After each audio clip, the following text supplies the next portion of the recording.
Muuqaalkan waxaan ku sharaxi doonaa awoodaha saameynta bambooyinka culculus ee FAB ee uu Ruushku hadda u adeegsado dagaalka Ukraine. Balse intaan u gudagalin faahfaahinta, hadday tahay markaagii kugu horreysay ee aad channelkan soo booqatid, subscribe saaro, gambaleelkana furo si ay kuu soo gaaraan wararka iyo warbixinada xiisaha leh ee aan halkan kusoo gudbino. Mahadsanidin. Dagaal lagu qiimeeyo keliya dhimbilaha rasaasta, gantaalada iyo bambooyinka ayuu Ruushku mar qura adduunyada uga yaabsaday hub cusub oo aan horey loo arag. Hubkan waxba ma reebo, raadna kama tago, waana bambooyinka culculus ee loo yaqaano FAB oo noqday ruuxaan jabhadaha iyo jiidaha dagaalka ku baaxsada ciidamada Ukraine. Burburka iyo khasaaraha bamkan kuma eka fagaarayaasha dagaalka ee wuxuu gilgilay aasaaska kaabayaasha militariga Ukraine. Bamkan oo ay inta badan adeegsadaan ciidamada Ruushka, naqshadihii ugu horreeyey ee lasoo saaray halkii xabo culeyskiisu wuxuu ahaa 1500 oo kiilogaraam. Balse hadda waa uu horumariyey Ruushka, wuxuuna gaarsiiyey halkiisa xabo 3000 oo kiilogaraam, waxaana ku xiran madaxyo qarax oo aad u daran. Bamkan waxaa laga soo ridaa diyaaradaha fuliya duqeymaha istiraatiijiga ah sida Sukhoi 34. Bamkan marka uu ku dhaco hadafkiisa waxa uu sameeyaa qarax aad u xooggan oo maadada TNT ah, wuxuuna sameeyaa god gaaraya 20 mitir iyo dhulgariir argagax leh.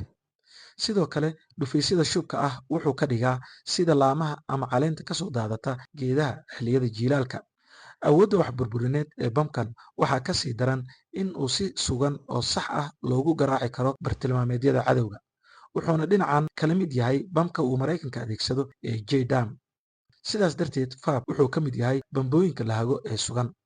Waxaa kaloo waxtarkiisa kor u sii qaadaya in nidaam difaaceedyada hawada sida Patriot iyo Iris-T aysan awood u lahayn inay ka hortagaan ama dhulka soo dhigaan, sababtuna waa xawaaraha aadka u sarreeya ee uu ku socdo.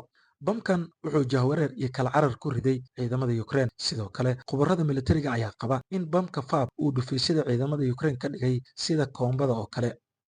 Tusaale ahaan, magaalada Afdiivka, FAB wuxuu burburiyey ilaa 500 oo baqaarada kaydka hubka ah, kuna yeelay dhulka hoostiisa. Sidoo kale, magaalada Kharkiv ayaa ka mid ah magaalooyinka uu burburka xooggan u geystay. Gaar ahaan, waxay ciidamada Ruushka la beegsadeen khadadka saad ee uu soo maro ciidamada Ukraine. Qaar ka mid ah ciidamada iyo saraakiisha Ukrainiyaanka oo ka hadlay dhibaatada FAB waxay leeyihiin, waxaan maqalnaa guuxiisa ka hor inta uusan askarteena iyo dhufaysyadeena ka dhigin kuwo ku milma hawada.